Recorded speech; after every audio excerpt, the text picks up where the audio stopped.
And yeah, without further ado, Briana, the virtual floor is yours. Thanks for being here. Hi, yes, thanks y'all for being here. As Michael mentioned, I'm going to be talking about varieties of objectivity, and in particular, trying to problematize how objectivity functions in ideal theory. And because I am a child and I can't help myself, I thought we would start the talk by thinking about the latest, New York Times inspired Twitter drama. For those of you who are not familiar with the case of Who Was the Bad Art Friend, I'm not going to go too much into the details because I would hate to ruin the fun for you. I'll just say that there are folks who are firmly, hashtag Team Dorland, and then there's another camp who's firmly hashtag Team Larson. Dan, I hope that means you're Team Larson. And it seems that one person may or may not have plagiarized the other. One person may or may not be stalking the other. Like I said, there's lots of really gruesome details. But what is important about this debate, especially as it was happening on Twitter and Facebook, is that we might think there's a right way and a wrong way to respond to the issue in this case, and that there is a fact of the matter about who the wrong party is.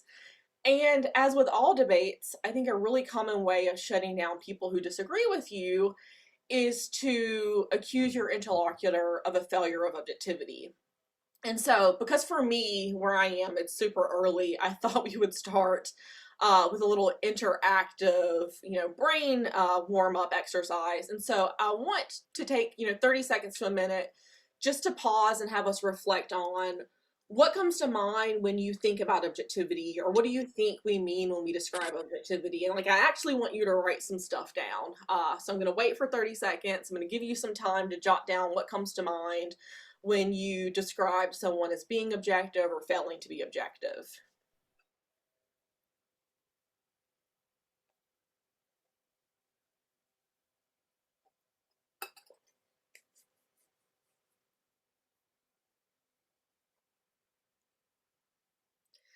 All right, so moving on, because I do have a lot to go through today, I think it's very likely that many of you wrote down the following. You might have said that to be objective means to be impartial, unbiased, disinterested, to not let our values affect our judgments. Perhaps some of you who are more philosophically inclined even wrote down that objectivity requires taking what's known as a view from nowhere. And so I want to be clear that this stuff here, if that's what you wrote down, you've already latched on to the ideal conception of objectivity. And so today what I'm going to be doing is discussing this particular conception of objectivity. And I want to begin by situating the concept in terms of ideal and non-ideal theory in order to problematize the current characterization as a view from nowhere. And along the way, I'll survey various ways that one might think about objectivity, particular how we working in epistemology think of it, and in particular those of us who defend non-ideal theory, how we approach objectivity, its importance, how, if at all, an objective perspective can be achieved, and then whether the achievement of such a perspective is even necessary for the acquisition of knowledge. Now, ultimately, in offering a survey of objectivity, I have two aims that I'd like to accomplish. The first is to show that objectivity under this ideal conception allows for some subjective beliefs to be represented as objective. And so I want to motivate an understanding of objectivity as more than just a tool for epistemology or morality, but as a political tool as well. The second aim is to develop a new understanding of objectivity that does not require a view from nowhere, that doesn't try to advocate for any kind of impartiality, which I'm going to try to, defend as somewhat unachievable for agents like ourselves, but that still serves the basic function of the operative ideal characterization, which is to make beliefs and knowledge democratically accessible. And so the rough structure for the talk is as follows. I'll begin by exploring this idea that objectivity functions primarily as a piece of political ideology in order to motivate the claim that we in fact do need a new characterization of objectivity. And the characterization that I'm going to propose asks us to think about objectivity not as a view from nowhere, but as a view from many places. So I'll advocate for thinking about objectivity in terms of perspectival suppleness. And I'll elaborate on what that means in the second half of the talk.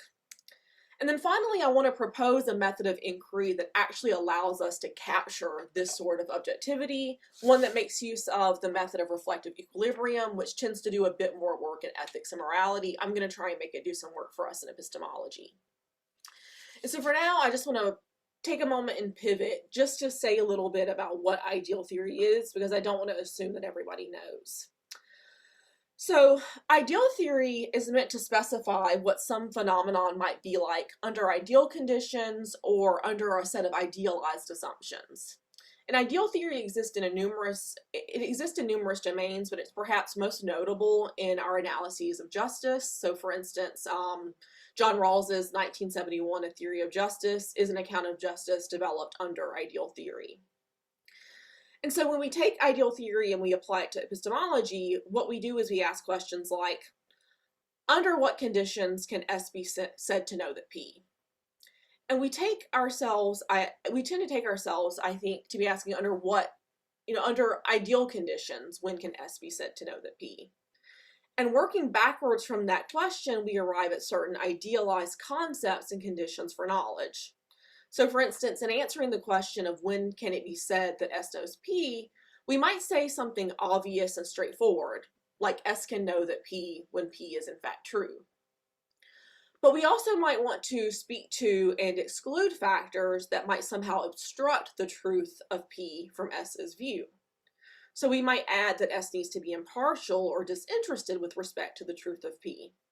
And of course, we can flesh this out even further and interrogate what conditions might lead someone to fail to adopt such a perspective. And so we can say that to be impartial or disinterested, one must abstract away from or set aside in their consideration of P their own values, biases, or other idiosyncrasies that might interfere with their assessment of P. And the term idiosyncrasies here is really meant to capture all manner of sins, but a brief look at the literature would suggest that roughly in order to know that P, we must set aside or distance ourselves from the personal, the political, the private, and the partial. And so we end up with this idea of objective inquiry that requires taking a view from nowhere, and this view that objective knowledge is that which is acquired by objective inquiry, or taking this view from nowhere. And so under ideal theory, we get a view that looks a lot like the following. S can be said to know that P when P is arrived at via objective inquiry. But of course, this ideal also informs what we think of knowledge conceptually. Namely, it motivates the view that if P is to count for something, if P is to count as something which can be known at all, it has to be such that it can be arrived at via a process of objective inquiry. Now, of course, we can talk more in the Q&A about what precisely the value is of thinking about objective inquiry in this way, because it's not wholly unmotivated. I do think we want to exclude knowledge that would require, divine access. We want to exclude clairvoyant visions because definitionally those seem like things that are not democratically accessible, right? And so if knowledge is supposed to be democratically accessible, we want to exclude those methods of arriving at knowledge that, by definition, are not democratic. But for now, what I want to talk about and what really motivates what I'm doing in this talk is to think about how these ideal concepts fare when they're placed in our non-ideal actual social context. So to illustrate some of the problems I think ideal objectivity poses, consider the following case and set of claims. Let's take Jenny, and let's say that Jenny is a cisgender woman and a junior partner in a prestigious law firm. Now, Jenny meets regularly and works cases with another junior partner, a cisgender man, who is a few years her senior and so who acts as her supervisor on cases. Now, this supervisor routinely asks that Jenny fetch him coffee during meetings, and he never asks this of any of the other male partners on the case and in the meetings. Now, on the basis of this, Jenny forms the belief that her male supervisor asking her for coffee constitutes sexist discrimination. Now, I'm going to ask you for the point of the talk, to set aside the quibble that Jenny can't really know something that isn't factive in the way that it's factive, for instance, that there's a computer screen before me. So some people might want to argue that because sexism is a socially constructed concept, there can be no fact of the matter when something is sexist. But I'm actually going to stipulate that one can know social facts, as there is a fact of the matter about what constitutes sexism in our society. And let's further stipulate that, in this case, Jenny knows what sexism is. She notices it when she sees it. She has a pretty reliable grasp on what counts as sexism, in part because she's a woman, and as such, she's vulnerable to such acts, and so needs to notice them when they happen. And I just want to flag that this is consistent with much of what standpoint epistemology is trying to argue. And so let's say for now that Jenny knows P, where P is that her boss asking her for coffee is sexist. And the question that we now have to ask is this: in arriving at her claim, does Jenny follow the guidelines prescribed by objectivity under ideal theory? That is, if she were to abstract away from her perspective and social position, to strip away her values and her biases and her idiosyncrasies, would she still know that P? And still further, if the answer to this question is no, and if in this case knowledge of P can only be arrived at subjectively, and by subjective here, I want to be clear that I mean that arriving at P depends on facts about S's situatedness, then we might say not only that S doesn't know P in this case, but that P is not something one can have knowledge of at all. And so here's our problem. If you're inclined, as I am, to say that Jenny does know P, and that one can have knowledge of this after all, then a commitment to objectivity is going to produce a troubling result. It's going to generate this tension between how these concepts sound in ideal theory and how they work when applied in our non-ideal world. And so one can respond to this tension, as far as I see it, in one of two ways. Deny that Jenny knows P, or that P constitutes knowledge at all. Or, as I'm going to propose, you can refine the conception of objectivity so that it is consistent with our actual knowledge-generating practices. Now, I want to be clear here that it seems to me that many working in mainstream epistemology tend to take the first horn here and deny knowledge in these sorts of cases. And it's precisely for this reason that many epistemologists, feminist empiricists, and standpoint epistemologists in particular, reject ideal theory, or at least think that ideal theory, because of its idealizations, is going to generate the wrong answer in these sorts of cases. And I want to note here too that it's precisely the tension between these claims that allows, I've argued in my other work, for epistemic oppression to occur. So when we fail to consider the role that non-epistemic features like our situated perspective plays, then we have no choice but to exclude these sorts of knowledge claims. Now, before I move on, there are some distinctions that I want to put in place and that we should keep in mind.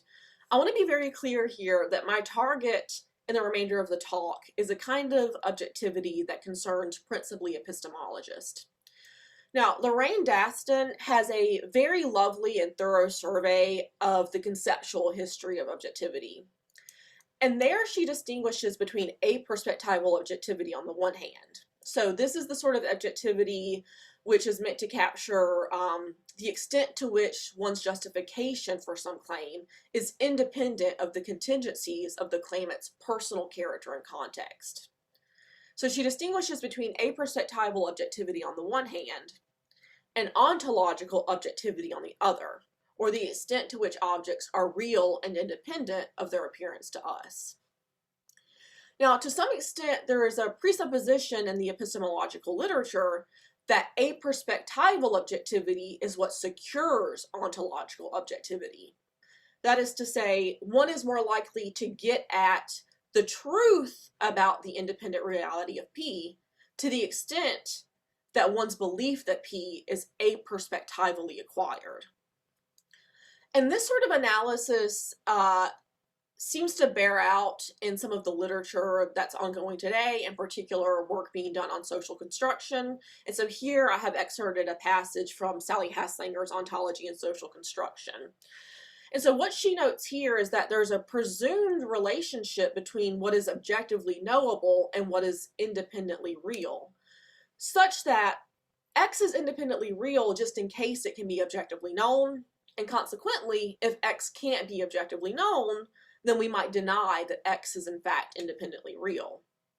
And so that's how we get the result that in cases like Jenny's, since P is a good candidate for the sort of claim that is not objectively knowable, then we can say her claim doesn't capture an independent truth or describe any fact of the matter. And I want to emphasize again that it's precisely these assumptions that claims must be objectively knowable to be real that means that knowledge like Jenny's doesn't count as knowledge at all, and this is what leads to epistemic oppression. Now, my goal here is not to challenge this assumption or to speak to the presumed relationship between aperspectival and ontological objectivity.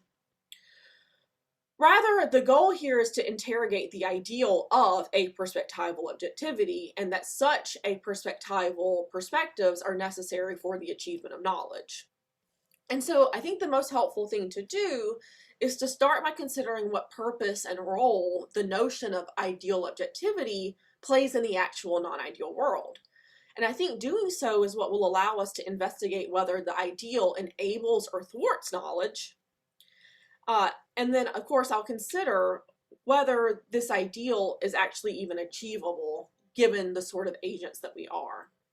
And this sort of exploration will allow us to reconsider what objectivity really amounts to and the method of inquiry best suited to achieving it. And so I want to talk for a bit about the idea that objectivity is really just a myth. So it might be really reasonable to think that if objectivity in the non-ideal world is not an attainable idea, we might still find some value in thinking about what function it's meant to serve. And we can largely analyze the functional role of objectivity by observing how it's actually deployed. And so returning to cases like Jenny's, I don't think it's too implausible to imagine someone dismissing her claim on the basis that she isn't being objective.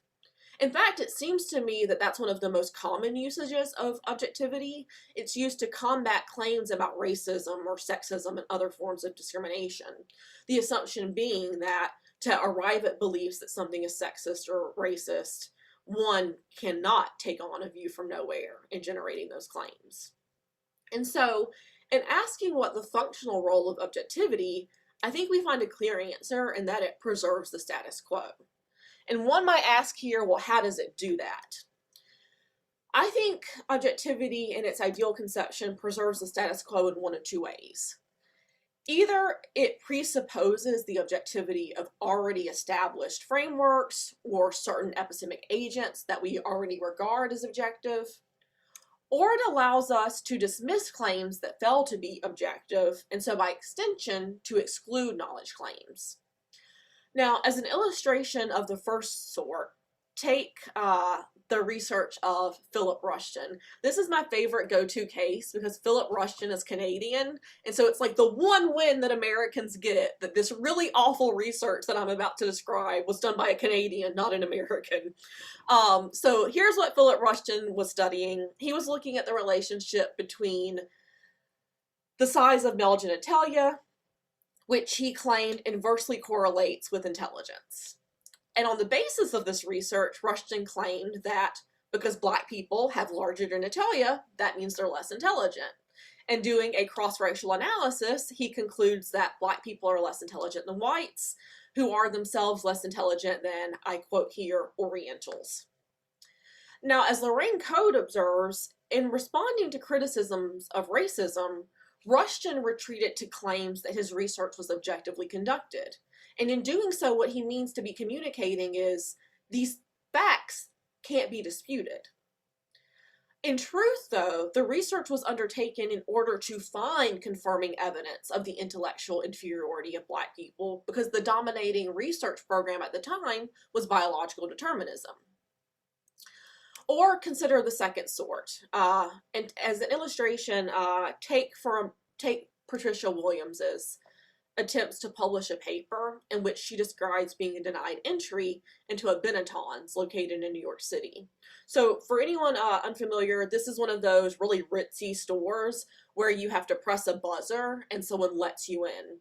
So she pressed the buzzer, she saw a number of white patrons were in the store, but when she pressed the buzzer, a white teenager walked up to the door and mouthed the words, "We are closed." Now, Williams was attempting to share the story in a symposium sponsored by the Law Review, but the editorial board rejected her article because it included a reference to race, which the board deemed to be in violation of their editorial policy. Now, the policy of the editorial board to exclude references to race, I think, sounds like a good one. We don't want decisions about what gets published to be affected by the race or the gender or the religious affiliations of the author. But in this case, in trying to be objective, the editorial board made incommunicable a valuable piece of information that Williams was attempting to share.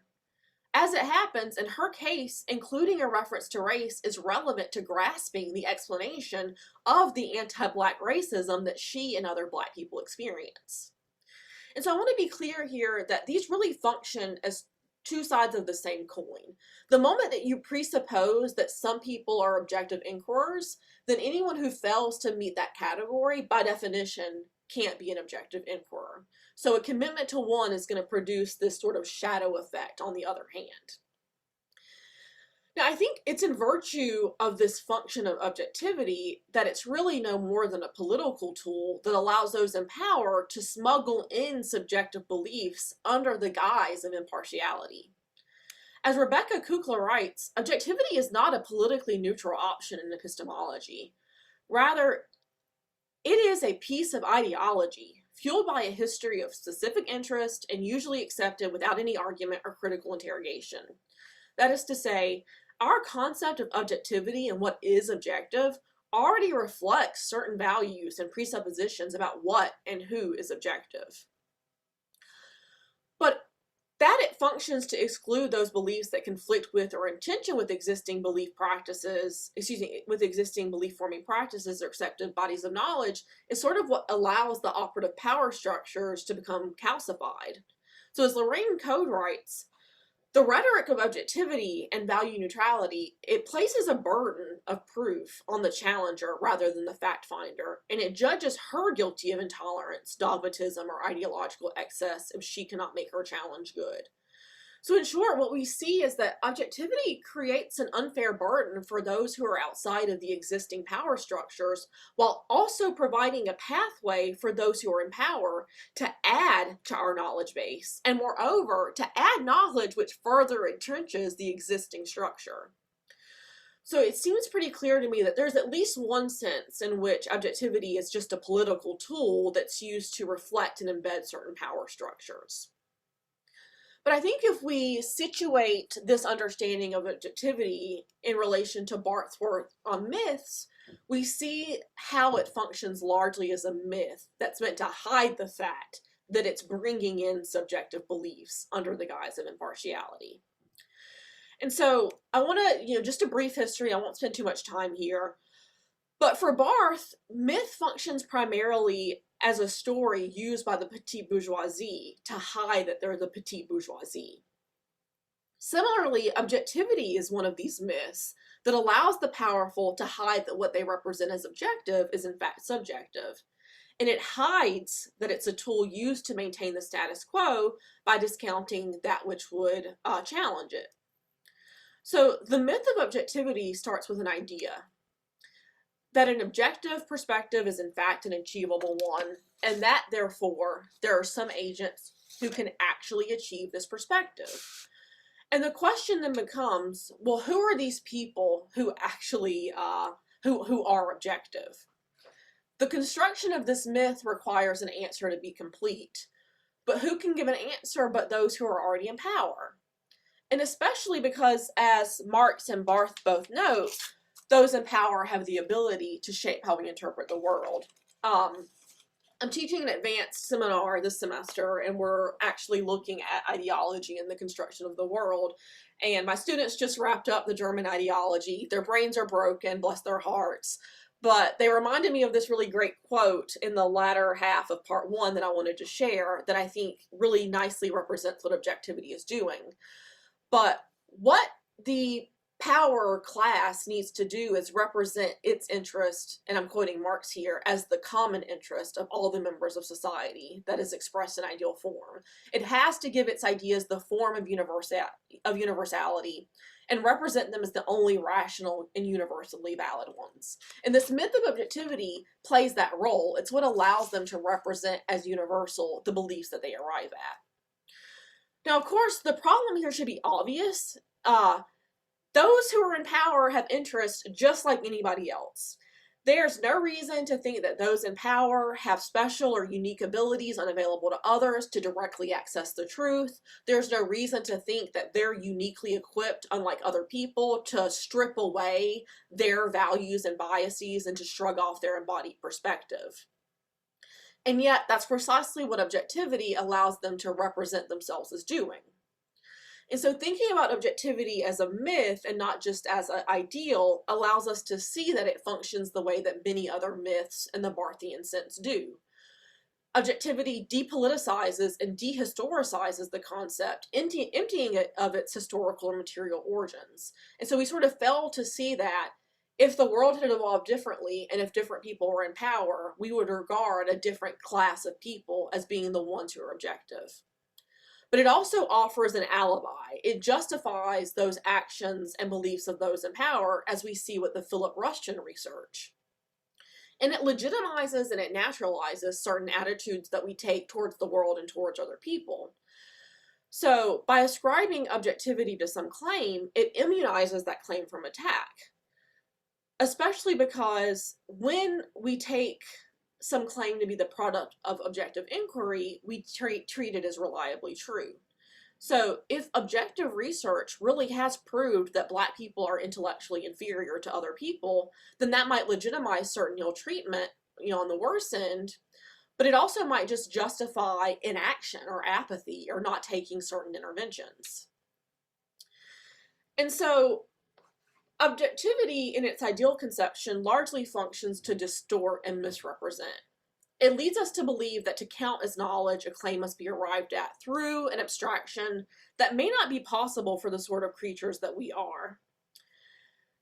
And it also leads us to believe that there really are such agents capable of such abstraction. And of course, who we take to be capable of that abstraction in the non-ideal world will just reflect power relations and biases. And so we see a sort of weird looping effect, I think. X is an objective inquirer, and they arrive at some belief P, which we take to be true in virtue of the fact that objective inquiry was undertaken. And arriving at these beliefs, or interpreting evidence in such a way that it's consistent with what we already believe, is taken to be further confirming evidence of the objective nature of the inquirer and of the inquiry practice.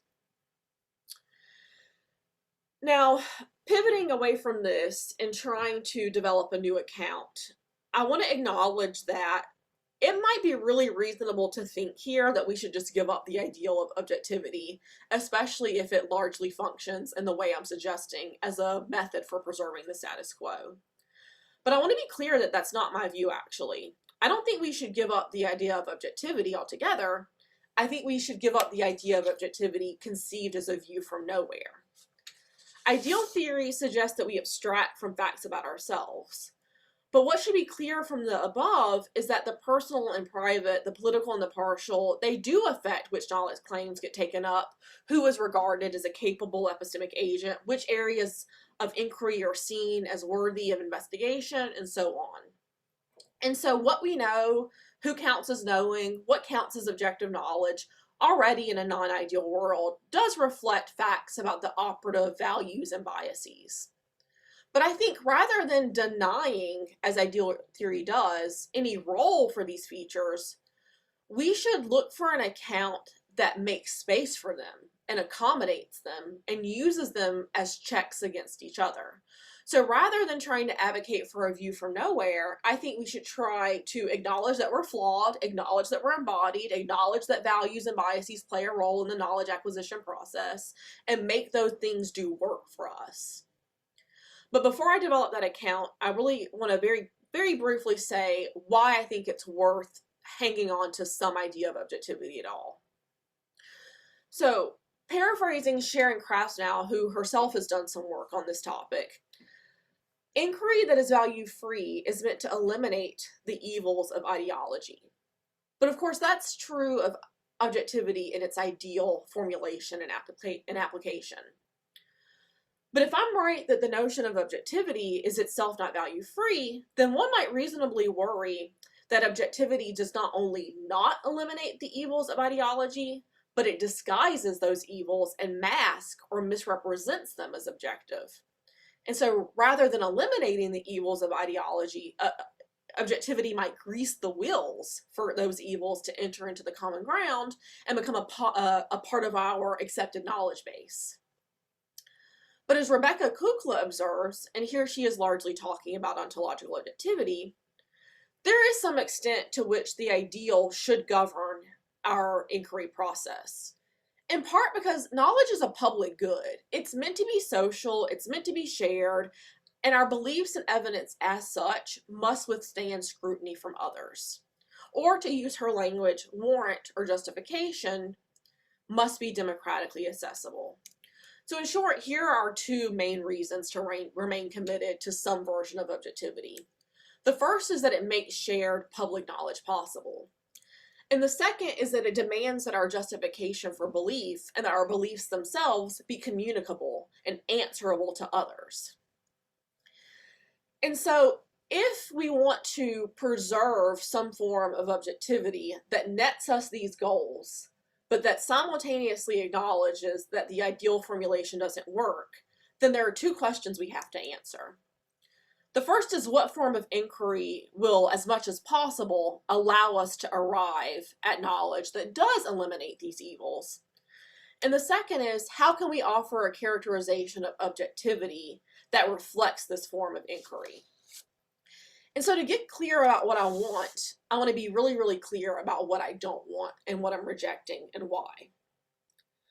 Objectivity, as disinterested, impartial, neutral, is often understood as taking this view from nowhere. So that's what is required to get to that stance. But it's precisely this assumption that one can take this view that allows subjective beliefs to be smuggled in under the guise of objectivity. Why? Because we already have assumptions about who can satisfy such a perspective. As Louise Antony writes, and I quote here, "There is a general and uncritical belief that the ideal of objectivity is actually satisfied by at least some individuals, a belief actively fostered by the powerful." And of course, those assumptions are themselves politically latent. I instead want to suggest, though, that objectivity is achieved through what Daston, quoting Hume, calls perspectival suppleness, by which Daston means the ability to assume myriad other points of view rather than the total escape from perspective implied by the view from nowhere. So what I'm aiming for in a new account of objectivity is not a view from nowhere, but a view from many places. An account that, as much as possible, enables an individual to take on myriad points of view in evaluating their own beliefs, or that allows us to subject a single claim or belief to myriad points of view. Now, the method of reflective equilibrium that I'm going to propose can, I hope, help us achieve this perspective. And so in response to the first question that I posed earlier, the method that I think will eliminate the evils of ideology is that of reflective equilibrium, in part because such a method will capture the view of objectivity that I aim to propose, that objectivity emerges out of a healthy interchange of ideas. So I'll elaborate in just a few minutes on this method and why I think it helps us achieve objectivity. But for just a moment, I want to turn to that second question about reconceptualizing objectivity. The communal version of the method of reflective equilibrium, which I'll develop, demands that we subject our beliefs to other viewpoints. In part because I think such a process can reveal the background assumptions we're operating with, but it can also reveal the assumptions that other inquirers are operating with. And the reason I think this method works is precisely because definitionally it requires something like perspectival suppleness, which I think better equips us to get rid of those ills of ideology.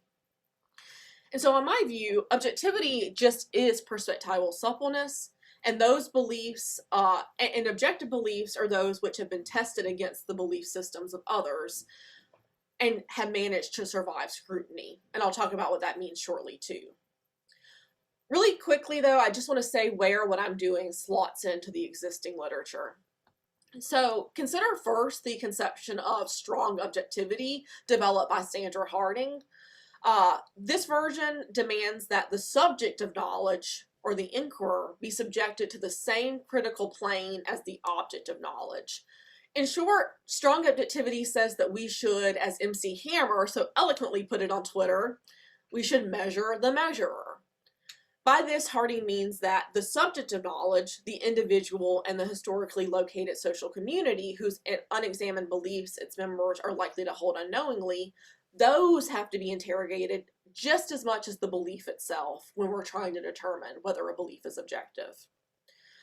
Now, as Harding was herself a standpoint epistemologist, I believe that she's ultimately suggesting that in evaluating some piece of knowledge, we have to consider the extent to which the positionality of the inquirer, so their situated perspective, bears on the beliefs that they arrive at, how they interpret the evidence, which hypotheses they consider in explaining the data they generate, and so on. It's also really briefly worth mentioning how this fits in with the standpoint epistemologist's reconception of objectivity. Standpoint epistemologists have sometimes been understood as defending the claim that, as Rebecca Kukla put it, that some contingent features of knowers can give them not only different, but better, more objective knowledge than others have. When I came across this in grad school, I was so perplexed what it meant to say better, more objective knowledge. But I think this sort of account makes a lot more sense once we think about objectivity in terms of being subjected to other perspectives. So, standpoint epistemologists defend the claim that marginalized perspectives have access to this better, more objective knowledge, in part because those who sit at the social margins are forced, in virtue of their vulnerability to those in power, to engage with and interpret the world from multiple perspectives. So in part, there's already a notion in the literature that those with more robust perspectives are more likely to arrive at more objective beliefs. And so we can work backwards from such claims to articulate a view of objectivity that ties objectivity to perspectival robustness. So here's the truth about what I'm up to.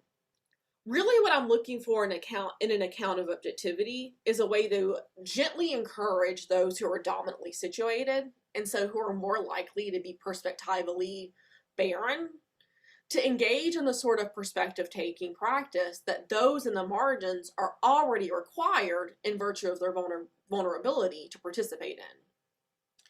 And so my proposal for using the method of reflective equilibrium as a way to achieve this multiplicity really then just is a method that is meant to force other inquirers to subject their beliefs to other perspectives in much the same way that marginally situated folks are already having to do. And so now let's get to the real meat of the talk in the last, 13 minutes that I think I have. Michael, let me know if I need to wrap up sooner. Let's talk about reflective equilibrium. Reflective equilibrium characterizes a system of principles and judgments that have been brought into coherence with one another. Now, the method of reflective equilibrium, and I'm going to refer to it as MRE from here on out because the words reflective and equilibrium both very hard to deliver at 9 in the morning. And so it'll just be easier to say MRE.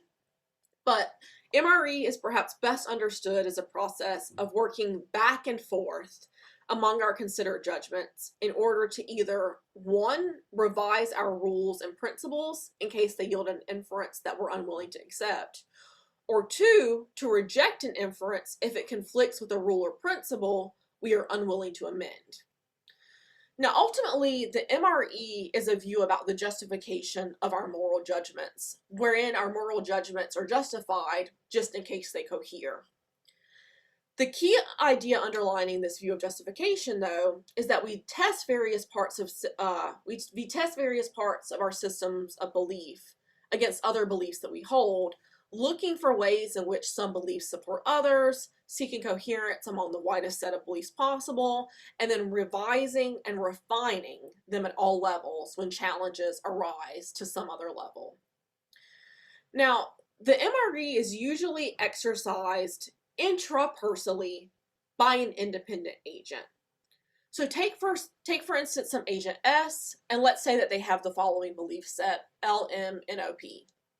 And let's stipulate that these beliefs are supported by some rule or principle, let's call it R. Now imagine that S has been presented with a new proposition, let's call it Q. And let's further stipulate that S does not cohere with S's existing belief set. Applying the MRE here, here's what S can do. If S is trying to make Q fit, but it doesn't, S can either reject Q on the basis that it does not cohere with their existing set, or assuming that S is independently motivated, that they have independent reasons to accept Q, they can revise some of their judgments with respect to their existing set. So for instance, if Q is just in conflict with P, well then S can reject P to make way for Q. Or if S takes Q's truth to demand that they revisit principle R, that might lead them to decide that they need to reject principle R, which of course could mean that they then modify all of the beliefs in that set. Now, what I want to do is to reconceive this project as one that is undertaken not by individuals, but by a community of inquirers. And so as a visual metaphor, think about it like this. Think of each inquirer as a cog in a larger device. When things work well, the teeth of each individual cog works together to power a mechanism. What MRE is asking us to do is to act like those cogs, and to say, when applied to our beliefs, what we're working together is not to power a mechanism, but to arrive at beliefs that are more objective than not. So in my revised method, we test parts of our system of beliefs, not against other beliefs that we hold, so not intrapersonally, but beliefs that others within our epistemic community hold, or against the perspective of others. And it holds that doing so may allow us, both individually and communally, to revise and revisit aspects of our belief set, or the principles or assumptions we hold that produce them. Largely because I think that evaluating our different responses to a body of evidence can draw out the situated aspect of knowledge, and it can enable us to detect when biases and values are affecting our interpretive habits, when they're shaping which hypotheses or beliefs we entertain to explain some data or evidence, and so on. But most importantly, doing this allows us to see that those values and biases that we hold are not shared across individuals, they're not shared across communities, and that can allow us to sort of reverse engineer what assumptions, values, and biases other inquirers must be operating with.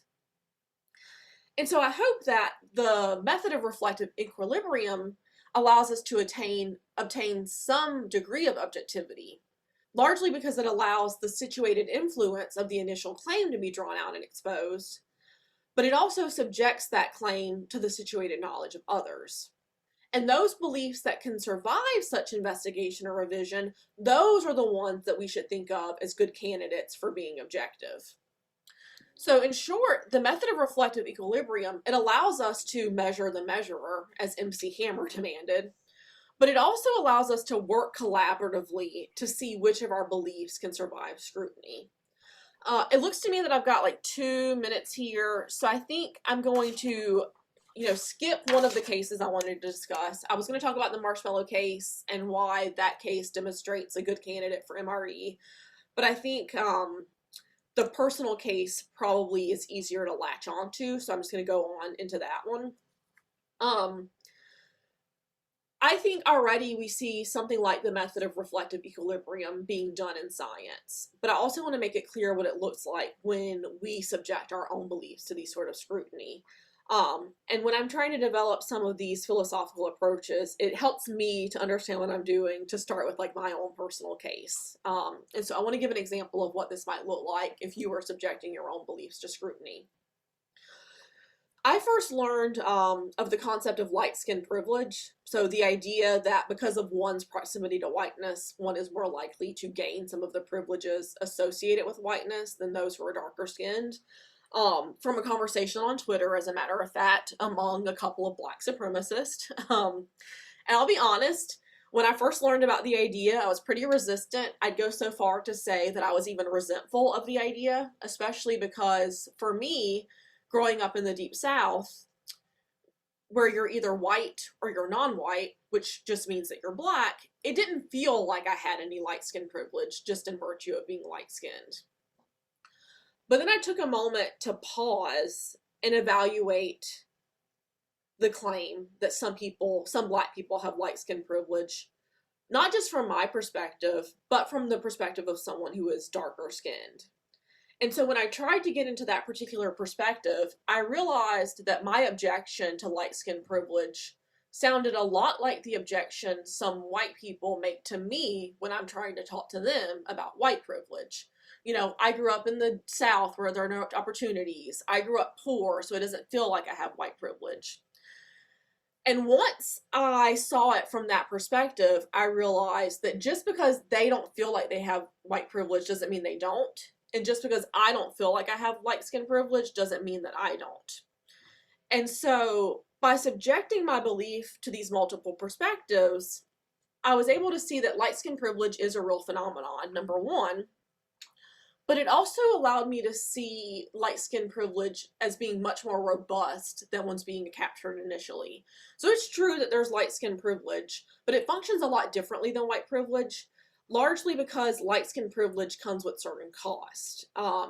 You end up being divorced from your own community. There's a sense of unbelonging that's attached to light skin privilege, such that you occupy this sort of liminal space, a no man's land, and you don't really feel a part of either community. But it was only by toggling between these perspectives, the perspective of someone who denies white privilege, the perspective of someone who asserts light skin privilege, the perspective of myself, and trying to see what they saw, to understand the world the way that they did and why, that I was able to arrive at this more robust understanding of this concept at all. And so I just want to say here why this represents a good case of interpersonal rather than intrapersonal MRE. Largely because I'm not testing this belief about light skin privilege against other beliefs in my system to see whether it coheres. Rather, I'm subjecting this belief to the perspectives, values, biases, and judgments of other people with different perspectives to inform my own outlook on light skin privilege. And then I use that information to revise and update my own beliefs. I hope someone asks about the marshmallow test in Q&A because it's like my hobby horse, but I want to close really quickly by just discussing some of the upshots of thinking about objectivity as perspectival suppleness, and then thinking of the method of reflective equilibrium as a method that allows us to attain perspectival suppleness. The first and I think strongest argument for this method is that it captures some of our it captures our better epistemic practices. And in particular, I'm thinking here about like the Supreme Court, the fact that we choose to have 9 justices rather than 1. Obviously, the ideal there is that we need multiple people with multiple different perspectives commenting on the same case because they're going to have very different interpretations about what should be done. But think also of jury deliberation. The process of reasoning in juries reflects a group-based model in which debate and discussion among jurors can draw out how each individual's assessment of the case is in fact being influenced by facts beyond the case. I think we also see this in the way scientific inquiry is supposed to work. The demand for replicability just is a demand that if we take the same model, but we act with a different set of assumptions, does that affect the replicability of the case? It shouldn't if the case has been done objectively, but the fact that different assumptions and judgments do affect the replicability of an experiment does point to the idea that these things matter in how we approach the construction of our experiments, the selection of participants, and then how we interpret that evidence. Something that is of interest to me, because I've written a little bit about empathy before, I think this really very nicely maps the cognitive practice of empathy, when we empathize rather than sympathize, the way that we do that is trying to figure out how a experience feels, not from our perspective, but from theirs, what it feels like to be that person having that experience. And what I'm asking us to do with the method of reflective equilibrium is not to feel what another person feels, but to try and think about what they think and why, and to reconstruct that. And then lastly, one of the upshots of this account is that it very nicely captures and models the social nature of knowledge, the fact that we're interdependent in our search for truth. And so very quickly, I just want to say, Heidi Grasswork has some really, really wonderful work rejecting the atomistic conception of knowers prominent in most mainstream epistemology. So the atomistic view treats individual inquirers as self-sufficient. This is the idea that you can sort of do this work from the armchair. But what she notes is that individuals exist in communities, and our communities serve as the backdrop for which we devise our assumptions about how the world works. They serve as an important basis for the construction of the epistemic resources that we use. And those resources then shape what we notice in the world and what we overlook. And so one benefit of perspectival suppleness achieved through the method of reflective equilibrium is that it actually reflects what we are like, both as individuals and as individuals in communities. And so I just want to close by saying that on a practical note, for me, one of the reasons I think it's helpful to think about objectivity as a political tool is so often for women and people of color, it can be easy to shut us down by saying that we're not objective. But acknowledging that objectivity in its ideal conception functions as a piece of political ideology puts us in a position to reasonably respond to such claims with a healthy dose of skepticism. So when someone tells me they're being objective or I'm not being objective, I think, are you though? Are you? And this sort of gives us the leeway that we need to be able to make those claims. So I think I'll close there. Thank y'all. I'm sorry I went over. No, it's fine. Thanks so much, Brianna.